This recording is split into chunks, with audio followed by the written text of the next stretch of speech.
Hello, everyone. The title of today's topic is the second quadrant.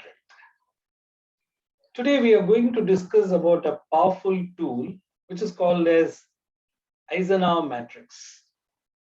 This is also known as the urgent important matrix or the time management matrix. This is one of the most cliched matrix or cliched tool. You can find this being discussed in every time management session. This matrix was basically named after the late US President Eisenhower, who was the 34th President of the United States.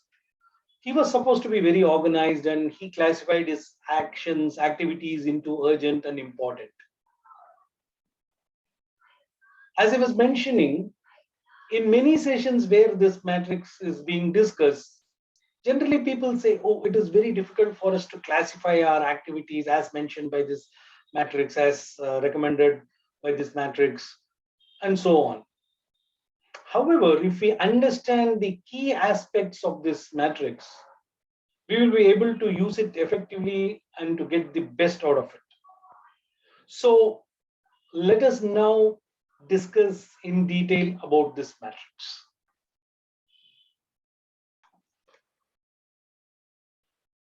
The activities which we carry out can be categorized under two broad headings, which is urgency and importance.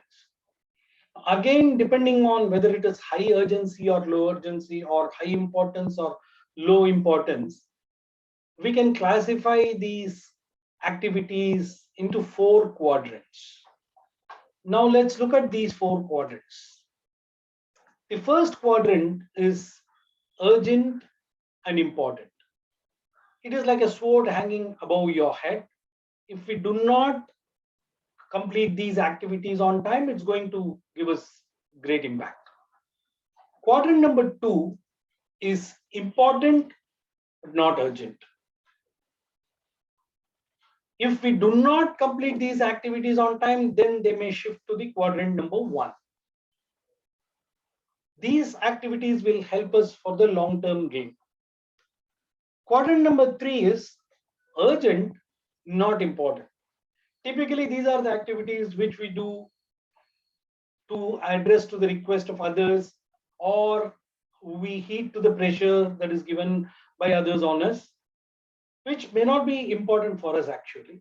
Or we may do something which we like, we are habituated to do certain activities which may not be actually important. And quadrant number four is actually time wasters. They are neither important nor urgent. How this matrix is generally discussed in the workshops. People are asked to classify their activities. People are asked to write down their activities in a typical work day or a work week. If you have a notepad, you can also try and do that. Write down all the activities and then start and try to classify them under these categories as urgent, important, important, not urgent, urgent, not important, not urgent, not important. You can write down vertically, and then by the side of each of the activity, you can classify according to these four categories. Now, whenever I have done this workshop, and you may also experience the same thing, after a minute or so, I pitch in and I ask them, don't you all feel that whatever activities you're all doing is that falls under an urgent and important category? For which almost all of them say yes. I'm sure you may also feel the same way. When this confusion comes, then you will not be able to use this tool effectively. If you have to use this tool effectively, first and foremost, you need to focus on quadrant two, and you have to be clear about what is important for you. Suppose if you are talking about personal goals, personal area, you have to be clear about your personal goals, and you have to be clear about those activities which help you to achieve your personal goals. Suppose if you are a working professional, in that case, you have to be clear about what are your KRAs, what are your department's deliverables, what are your organization's priorities, and so on. And those activities which will help you to cater to those will only be important. Or if you are into business, whatever is the requirement of your clients or whatever is your business goals, and the activities that help you to achieve your business goals are important. Now, for you to decide exactly what is important for you, it may not be easy in some cases. You may have to spend some quality time. If you are an individual, you may have to clearly define your goals and then identify the activities. If you are a working professional, then you may have to speak to your superiors or your manager or some senior colleagues. If you are into business, again, you may have to speak to some of your mentors or coaches and get that clarity. Identify first what is important, then identify those activities that will contribute to this area which is important for you. This is the major step you have to do. If you do this, automatically your confusion will get removed. Now let us see how this tool can help you to manage your activities effectively and to become more effective. Now let's look at the first quadrant, urgent, important. This quadrant may get loaded not because of you alone. That means there could be some external reasons because of which this quadrant may get loaded, and as a result, you may become very busy. One is if you are a working professional, the sudden changes in the business requirements, the dynamics of business, certain important things to be done, it comes from top down, and you may have to carry out those activities which become urgent and important.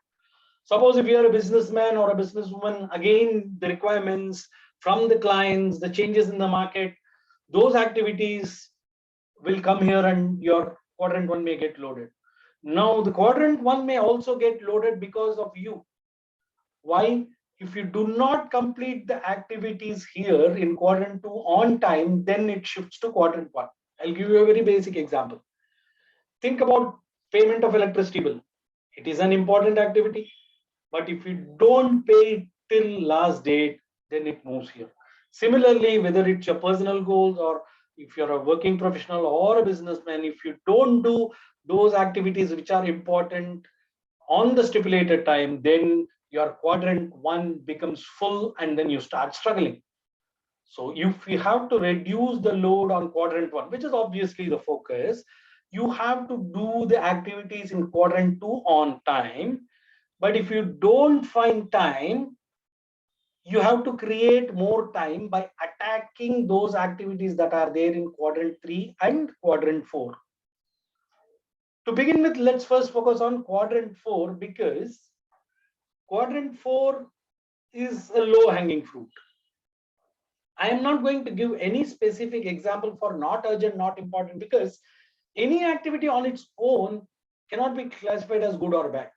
For example, if you take a conscious decision to take a break and to look at your Instagram and then again get back within the stipulated time, then that kind of an activity is actually going to refresh your brain. So an activity in itself is not good or bad, but if the activity is absolutely not aligned with important, then those activities have to be eliminated without any delay. So your first striking point is quadrant four. Identify those activities which are not going to contribute to the priorities you have. So stop them. Then you will get more time on quadrant two. The next quadrant you have to attack is quadrant number three. Here, if you are a working professional, there could be requests from your colleague. You may end up in doing those jobs which are urgent for them, whereas not important for you. Or some of the seniors may pressurize you to do something which may not be actually important for you. Similarly, in business, your clients may put undue pressure on you. So, in those cases, you may have to develop the skills of saying no or to negotiate the deadlines and so on, which may take some more time for you to build that skills if you don't have those skills. Another part, the quadrant three gets loaded because you are doing some activities which you just like doing. You are so habituated in doing that, you enjoy doing that, but which is actually not important. So first, when you start focusing on quadrant three, identify those activities which you are just doing because you enjoy doing them but are not important, and stop doing them. Then start developing skills to say no or to negotiate the timelines. so that you get more time on quadrant 2. So to sum up, your objective is to reduce the load on quadrant 1 and be able to do more activities which are under quadrant 2. Obviously, if you are going to do that, this is going to come down. For doing activities under quadrant 2, first attack quadrant number 4, identify those activities which are absolutely not aligned with what is important for you, eliminate them.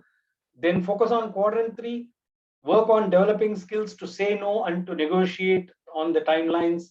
Also, avoid those activities which you are doing for just because you are enjoying but are not important. When you start doing this, you will get more time on the quadrant 2, which is obviously the title of this video. When you do this, then your load comes down and you become more and more effective.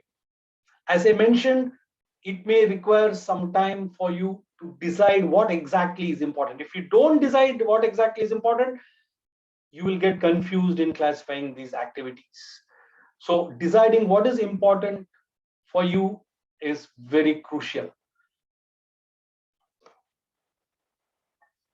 If you need any support in identifying your goals, or deciding your goals, or prioritizing your activities, I am ready to offer 3 to 4 coaching sessions for free. You can write to the email address that is found in the description of this video. I wish you all the very best in implementation of this Eisenhower Matrix.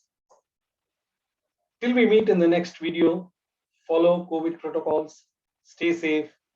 Thank you so much.